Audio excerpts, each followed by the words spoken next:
অবশ্যই দেখেছেন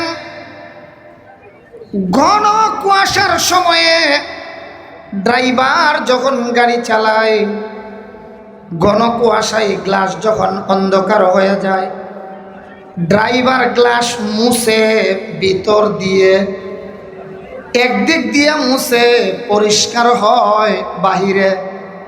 আল্লাহ জানে দেখছেন কিনা। গ্লাস ড্রাইভার সব মুছে এই পাশে পরিষ্কার হয়, বুঝাইতে পারছি কথা? এক পাশে মুছলে আর এক পাশে পরিষ্কার হয়। আল্লাহ আলাদের সহবত আর সংস্রব যদি আমার আপনার এই দেহের উপরে পড়ে, আমাদের উপর যদি তাদের নজর পড়ে, নজর দেবে বাহিরে, পরিষ্কার হবে ভিতরে। আল্লাহু আকবার বলেন, আরো জোরে আল্লাহু আকবার।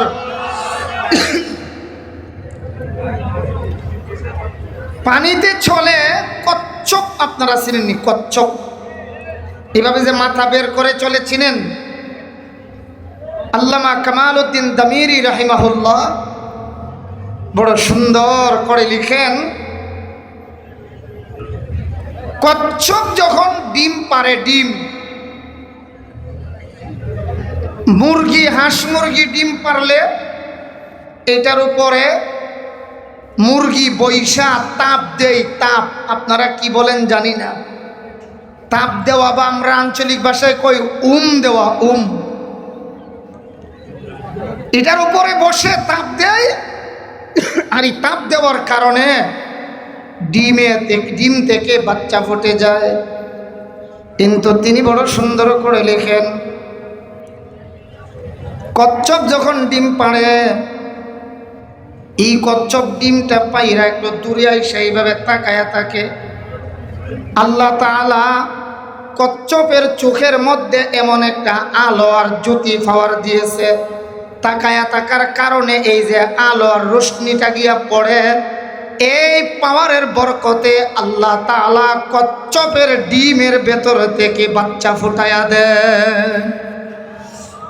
একটা কচ্ছপের নজরে আমার আল্লাহর দেওয়া এত ক্ষমতা যদি হতে পারে, আল্লাহওয়ালা বুজুর্গ উলামায়ে কেরামগণ যারা আমাদের সামনে বসা আছেন, আমরাও যাদের সামনে বসা, এদের খাস নজর আর তাওয়াজ্জু আমার আপনার উপর পড়লে আমার ভিতর থেকে আল্লাহ আমলের নূর ফুটাইয়া দিতে পারেন। কথা বলেন ঠিক কিনা? এই মর্মে একটা ছোট্ট দৃষ্টান্ত শুনলে এরপরে আমরা আয়াতের তর্জমায় যাব।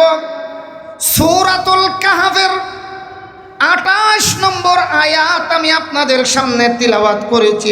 আয়াতে আল্লাহ তাআলা বলেন, ওয়ালা তুতি' মান আগফালনা কলবাহু আন যিকরিনা ওয়াত্তাবাআ হাওয়া ওয়া কানা আমরুহু ফুরুতা। আল্লাহ কয়, ঈমানদার সাবধান, 3 গুণ বিশিষ্ট মানুষকে তোমরা কখনোই বন্ধু বানাবে না। কয় গুণওয়ালাকে বন্ধু বানায়ও না? আর একটু আস্তে কোন, কয় গুণ? 3টা গুণ যাদের কাছে আছে তাদেরকে বন্ধু বানায়ও না। ওয়ালা তুতি' মান আগফালনা কলবাহু আন যিকরিনা, ওই সমস্ত লোকদের অনুসরণ করিও না যাদের অন্তরটা, যাদের কলবটাকে আমি আল্লাহ আমার জিকির থেকে গাফিল বানায়া দিছি। আমি আল্লাহর জিকির যারা করে না, আমার বিধিবিধান যারা মানে না, এমন লোকের অনুসরণ করিও। 2 নম্বরে আমার আল্লাহ বলেন, ওয়াত্তাবাআ হাওয়াহু, যারা মন চাহিদা মতে চলে, রব চাহিদা জিন্দিগি নয়, মন চাহিদা জিন্দিগি করে, এদের অনুসরণ করিও, এদেরকে বন্ধু বানায়ও। 3 নম্বরে আল্লাহ তাআলা বলেন, ওয়া কানা আমরুহু ফুরুতা, যাদের কাজে সীমা লঙ্ঘন হয় তারা তোমাদের বন্ধু নয়। যারা প্রত্যেক কাজেই সীমা লঙ্ঘন করে এদেরকে বন্ধু বানায়ও না। ব্যাখ্যা আসবে একটু পরে, সামনে আসবে ইনশাআল্লাহ। আমরা ভালো করে জানি, আমরা যাদের উত্তরসূরি, যাদের ত্যাগে এদেশ পেলাম, এই সিলসিলায় যাদের নাম আসবে, এর মধ্যে একটা উল্লেখযোগ্য নাম আল্লামা আনোয়ার শাহ কাশ্মীরি রহমতুল্লাহ আলাইহি। মাওলানা আনোয়ার শাহ কাশ্মীরি রহমতুল্লাহ আলাইহি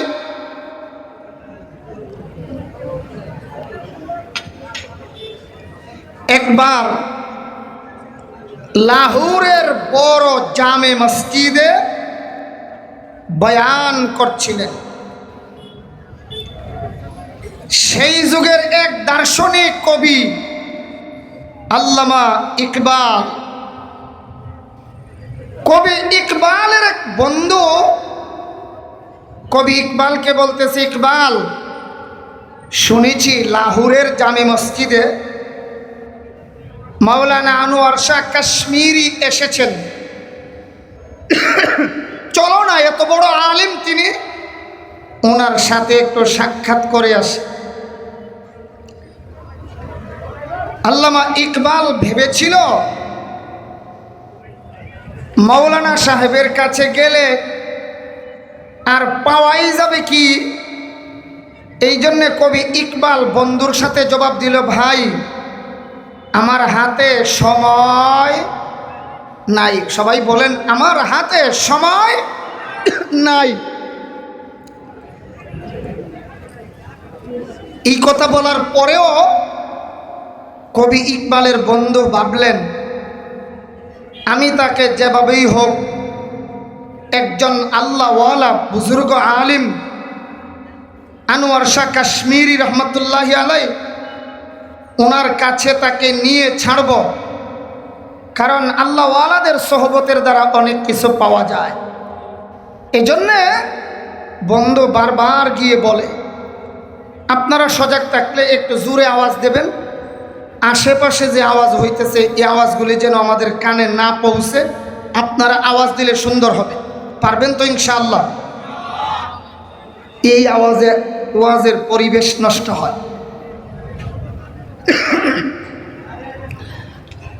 আনোয়ার শাহ কাশ্মীরির কাছে নেওয়ার জন্যে কবি ইকবালকে বারবার এই লোকটা গিয়া বলে। আপনারা খেয়াল করে জবাব দেবেন, তুফানের মতো বৃষ্টি যখন আসে, খুব মুষলধার বৃষ্টি হয়, আমি দেখেছি আমাদের এলাকার উঠান বা মাটি কোনো গর্ত হয় না, কিন্তু টিনের চাল বেয়ে বেয়ে ফুটা ফুটা পানি যে পড়ে, বুঝতেছেন কথা? টিনের চাল বেয়ে বেয়ে ফুটা ফুটা পানি যে পড়ে, এই বরাবর মাটি গর্ত হইয়া, আপনাদের এলাকায় মনে হয় না? হইলে আর একটু জোরে বলেন, হয় কি না? চালের বরাবর নিচের জায়গাটা গর্ত হয়, অথচ তুফানের মতো বৃষ্টি আইল, উঠান গর্ত হইল না। এই জায়গাটা গর্ত হয় কেন? কই যদিও ফুটাগুলি এত জোরে পড়ে না, কিন্তু নিয়মিত পড়ে। বলেন একের পরে এক ফোঁটা নিচের দিকে পড়তে থাকে, এই জন্যে এই জায়গাটা নিয়মিত হওয়ার কারণে গর্ত হয়ে যায়। ইসলাম ধর্মেও নিয়মিত আমলের বরকত বেশি। কালান নবী সাল্লাল্লাহু আলাইহি ওয়াসাল্লাম, আহাব্বুল আমালি ইলাল্লাহ আদওয়ামুহা ওয়া ইন কাল্লা। আল্লাহু আকবার বলেন। আল্লাহর নবী কয়, উম্মত শুনো, আমার আল্লাহর কাছে সবচেয়ে বড় প্রিয় আমল হলো, আমল যদিও ছোট, নিয়মিত যদি আমলটা করা হয়, এই আমল আমার আল্লাহর কাছে অতি প্রিয়। আমল ছোট, বদলা অনেক বড়। আল্লাহু আকবার। কোন আমল? নিয়মিত যেটা করা হয়। বলেন নিয়মিত যেটা করা হয়। আহাব্বুল আমালি ইলাল্লাহ, আদওয়ামুহা ওয়া ইন কাল্লা, আমল যদিও ছোট, নিয়মিত করার কারণে এই আমলের দাম আল্লাহর কাছে অনেক বড়। সুবহানাল্লাহ। কাশ্মীরি রহমাতুল্লাহের কথাটা মনে থাকবো না আপনাদের? ফাঁকি দিয়ে একটা এই যে নিয়মিত করলে যে বড় হয় এর একটা দৃষ্টান্ত খালি শুনাইমু, এরপরে জিগাইমু। কাশ্মীরি রহমাতুল্লাহের কথাটা আমাকে মনে করে দিবেন, মনে থাকবে তো আপনাদের ইনশাআল্লাহ? 1000-2000 মানুষের আয়োজন করে জিয়াফত করা, বড় খানির ব্যবস্থা করা এলাকার সকলের দ্বারাই কি সম্ভব হয়? সবাই বলেন, আবার বলেন। আমি আপনাদের সামনে একটা পদ্ধতি বলবো এখন। যদি কোনো ব্যক্তি এমন থাকেন বলে হুজুর আমি এই মাদ্রাসার এতিম গরিব ফান্ডে একটা ছেলে দৈনিক খাইতে কথার কথা 100 টাকা লাগে, আমি 100 করে টাকা দেব, অথবা আমার বাড়িতে একটা ছাত্র লজিং রেখা 3 বেলা খাওয়াই। 1 বছর গেলে হয় কি একটু খেয়াল করে, আমরা প্রতি বছর 1000 মানুষের খানি বা জিয়াফতের ব্যবস্থা করা সকলের দ্বারা সম্ভব নয়।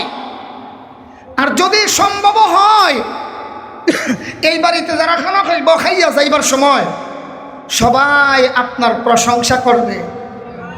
কেহ কেহ আছে, আমাদের আঞ্চলিক ভাষা বলি, খায়া যায় আর কয় হেরে কে বলছেন, ভালো করে না খাওয়াইতে পারলে লাঠি শুটকি। ওই যে আপনারা স্যাং মাছ না কি কোন, আমরা লাগে লাঠি শুটকি। লাঠি শুটকি ফুরা দিয়া সারা এলাকা দাওয়াত দিবার হের দরকার কে আসিন, অথচ যিনি খাবারের আয়োজন করেছেন উনার খুব কষ্ট হচ্ছে, এরপরও হের মন বসছে না। আর মন বইরা থাকলেও যারা যাই খাইতে চাইল চোর, ডাইল চোর, টিন চোর, কম্বল চোর, কুরবানির সময়ে ওই সৌদি আরবের গোশত চোর, রমজান মাসের খেজুর চোর, এমন চোরারাও যায়। আস্তে মামলা হইতে পারে, তো এই জন্য আস্তে কেন, জোরে কন্টেক কিনা। কিন্তু আপনার বাড়িতে এই সাদারাই মাদ্রাসার একজন তালিবি ইলম হাফিজে কোরআন যদি লজিং রাখলেন, বা নূরানির ছাত্র বা যে কোনো ছাত্র রাখলেন, এই তালিবি ইলম এর পায়ের নিচে আল্লাহর পক্ষ থেকে নূরের তৈরি ফেরেশতারা নূরের পাখা বিছায়া দেয়। সুবহানাল্লাহ। এরপরেও হবে কি দেখেন না, আপনি একদিন খাওয়াইলেন কয়ক্ত, 2 দিন, 3 দিন, 1 মাসে 90। বলেন বলেন, 1 মাসে বুঝার জন্য দৈরা নিন 100 অক্ত, সহজে বুঝবার জন্য বলেন। 1 মাসে প্রায় 12 মাসে 200 বাদ দিলাম, ওই যে একটু আগে বেশি ধরছিলাম। তাইলে 1 বছরে আপনি খাওয়াইলেন 1000 মানুষের খাবার। বলেন বলেন কয় হাজার? একটা ছাত্র লজিং রাখলে 1 বছরে 1000 মানুষের জিয়াফতের খানির ব্যবস্থা হয়ে গেল। এও খাওয়াইলেন কাদেরকে? হাফিজে কোরআনকে। সুবহানাল্লাহ। তাহলে নিয়মিত 1 মুঠ 1 মুঠ করে দৈনিক 3 মুঠ খাবার খাওয়াইলেন, 1 বছরে হয়ে গেল কমপক্ষে 1000-1200 মানুষের একটা জিয়াফতের ব্যবস্থা। সুবহানাল্লাহ সুবহানাল্লাহ। আনোয়ার শাহ কাশ্মীরি মনে আছে তো আপনাদের, রহমতুল্লাহি আলাইহি, উনার কাছে নেওয়ার জন্য বন্ধু আল্লামা ইকবালকে, কবি ইকবাল রে গিয়া বলতেছে, দোস্ত চলো না আনোয়ার শাহ কাশ্মীরির সাথে সাক্ষাৎ করে আসে।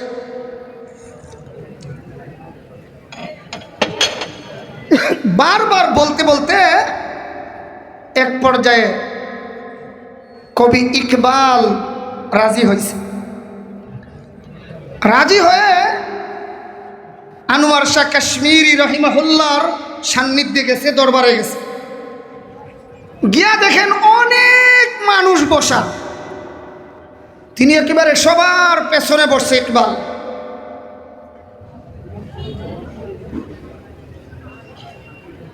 আর আনোয়ার শাহ কাশ্মীরি রহমতুল্লাহি আলাইহি বয়ান যে করতেছেন, এই বয়ান শুনে বলতেছে, কি রে এত সুন্দর কোরআন সুন্নাহর আলোচনা আমি ইকবাল জীবনেও কোনোদিন শুনলাম না।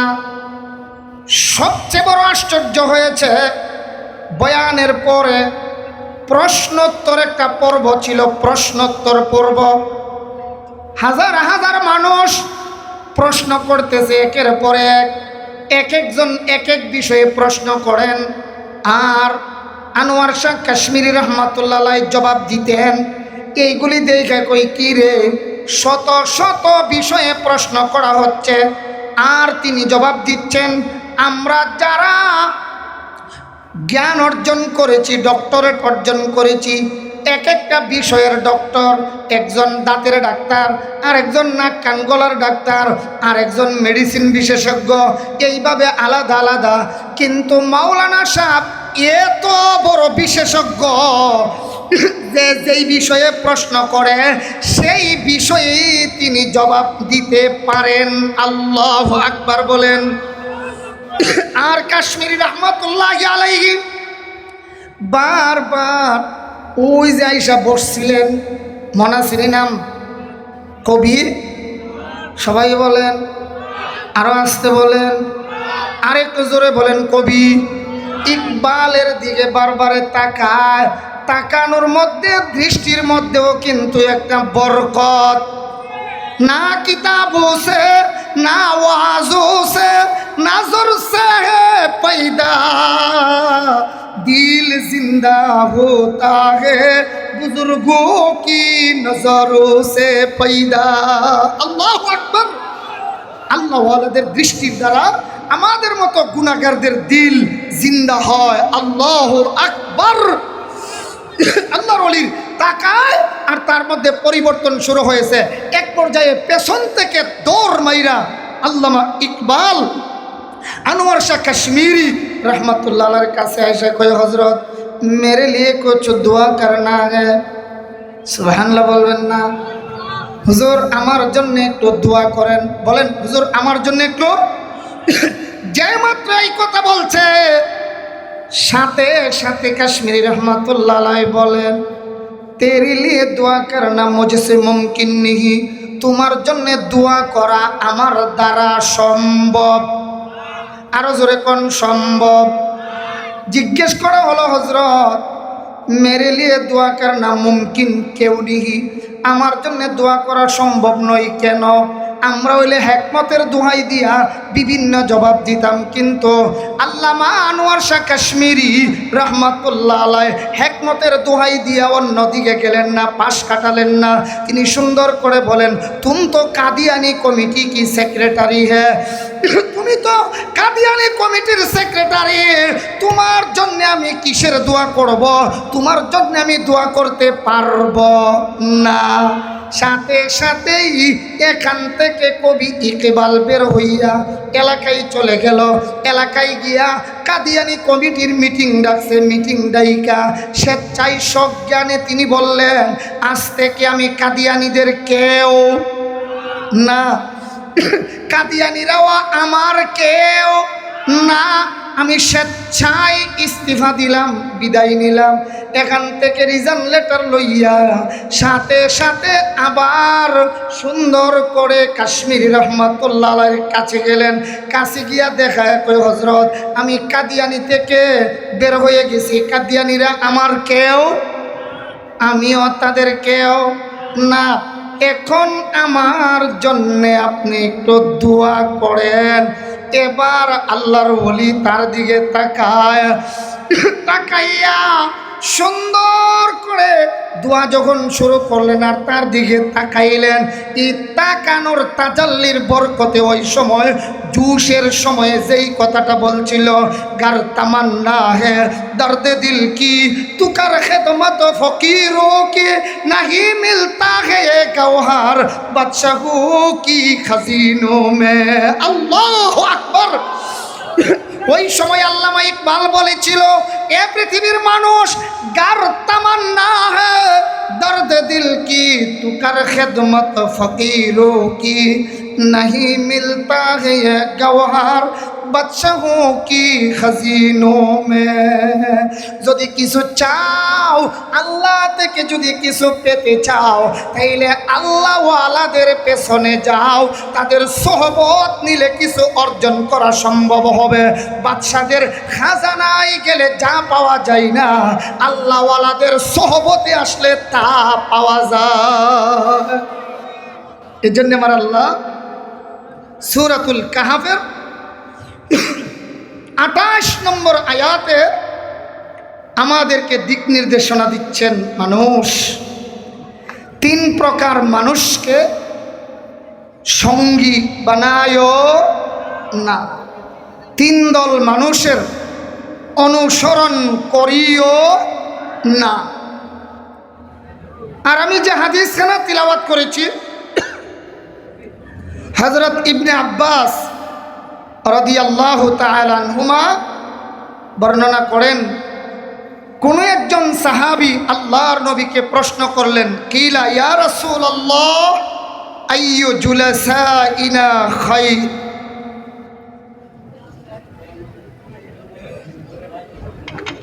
ও আল্লাহর হাবিব, আমাদের সঙ্গী সাথীদের মধ্যে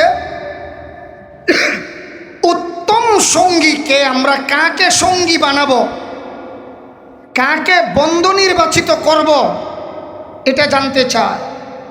আয়াতের ভিতরে পাইলাম কাদেরকে বন্ধু বানাবো না, আর হাদিসের ভিতরে আছে কাদেরকে বন্ধু বানাবো। বলেন কাদেরকে বন্ধু বানাবো? আল্লাহর নবীজি বলে দিলেন, মান যাক্কারাকুম বিল্লাহি রুয়াতুহু, যাদের দর্শন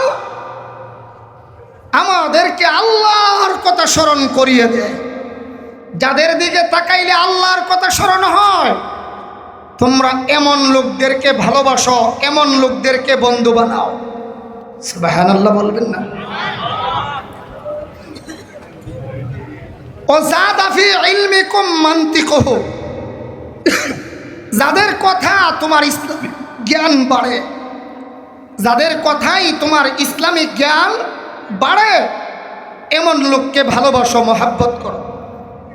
3 নম্বর, ওয়া যাক্কারাকুম বিল আখিরাতি আমালুহু, যাদের আমল তোমাকে আখিরাতের কথা স্মরণ করায়া দেয়, তাদেরকে তোমরা ভালোবাসো। এই 3 গুণ ওয়ালাকে ভালোবাসার কথা বলা হয়েছে।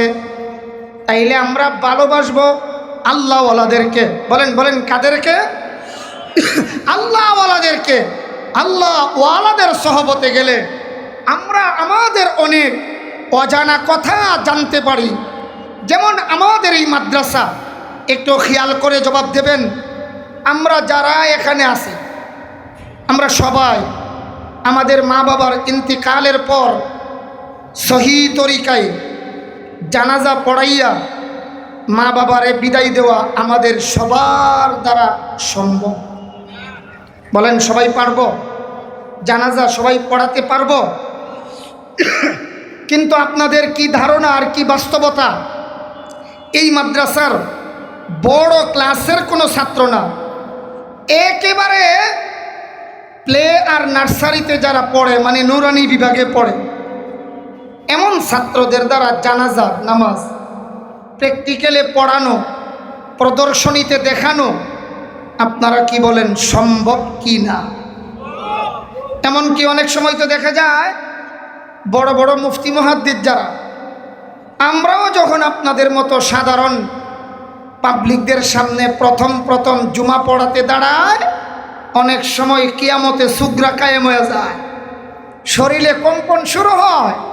কিন্তু আপনাদের কি ধারণা, এই মাদ্রাসার ছাত্র যারা নুরানি বিভাগের, আমি তো আল্লাহর জাত এবং সিফাতের উপর ভরসা করে বলতে পারবো, আমাদের এই নুরানি বিভাগের ছাত্ররা জুমার খুতবা দেখে পড়তে হবে না, 2 ঈদের নামাজের খুতবা দেখে পড়তে হবে না, বিয়ের খুতবা দেখে পড়তে হবে না, মুখস্থ দিয়ে নামাজ পড়ানো এটা নুরানির ছাত্রদের দ্বারা সম্ভব। আরেকটু জোরে কোন ঠিক কিনা? তারা নামাজের যেই নিয়ম নীতিগুলি পারে এইগুলি আমরা অনেক সময় 80 বছরের বুড়ায়ও পারি না। এর এক দুইটা মাসআলা আপনাদেরকে শোনায়, সত্য হলে জবাব দিলেন, আর না বুঝলে চুপ করে থাকবেন। একটু নামাজের কার্যক্রম শুরু করবার আগেই নামাজের কিছু ফরজ আছে, নামাজের বাহিরে আছে কিছু, ভিতরে আছে কিছু। যেমন জাগা পাক, জামা পাক, শরীর পাক, সতর ডাকা, খাড়া হওয়া, কিবলামুখী হওয়া, ওয়াক্ত চিনা, নিয়ত করা, তাকবীরে তাহরিমা, কিয়াম কেরাত, রুকু সেজদা, আখিরি বৈঠক, এই যে 13-14টা বললাম, এইগুলি নামাজের জন্যে। সবাই তো বললেন না, আবার বলেন, সবাই বলেন। ওয়াজিব যদি ছুটে যায় তাইলে সেজদায়ে সুহু দিলেও নামাজ আদায় হয়ে যায়। ফরজ যদি ছুটে যায় নামাজ আদায় হবে। সবাই বলেন আদায় হবে।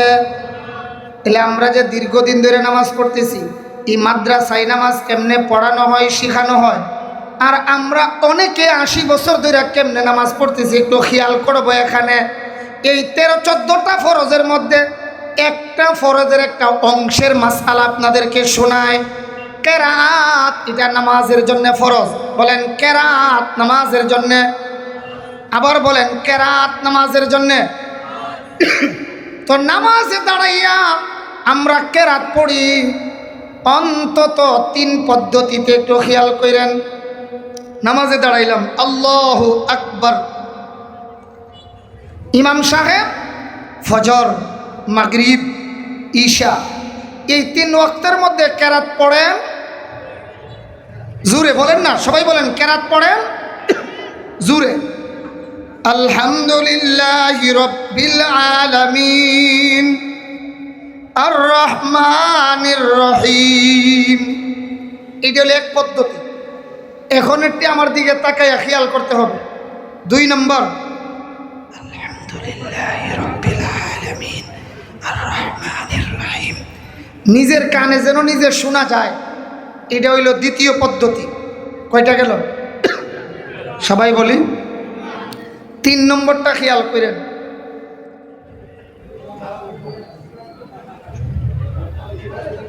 দেখছেন কয়টা হইল? এখন বিশ্ববিখ্যাত ফতোয়ার কিতাব ফতোয়ায়ে আলমগীরি প্রথম খণ্ডে নামাজের অধ্যায়ে লেখা হয়েছে এই 3 প্রকার কেরাতের কথা।